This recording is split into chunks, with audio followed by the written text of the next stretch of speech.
আমি ডক্টর মৃণাল প্রসাদ পাল।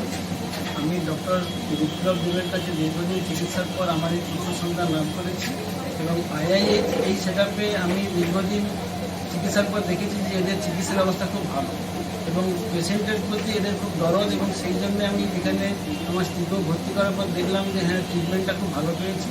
তাই আমি সেটাকে খুব ধন্যবাদ জানাচ্ছি। আমি অ্যাডভোকেট বর্ণালী দত্ত পাল। আমি আমার হাজব্যান্ডের সঙ্গে একই রকম সহমত পোষণ করলাম এবং আমার পুত্র সন্তান এই 2-3 দিন হয়েছে। আমি ডাক্তারবাবুকে অসংখ্য ধন্যবাদ জানাই এবং ওটি ক্যাপাসিটি এত সুন্দর এবং এখানে যারা মেনটেন্যান্সে আছে খুবই ভালো। আমি সবাইকে ধন্যবাদ জানাচ্ছি।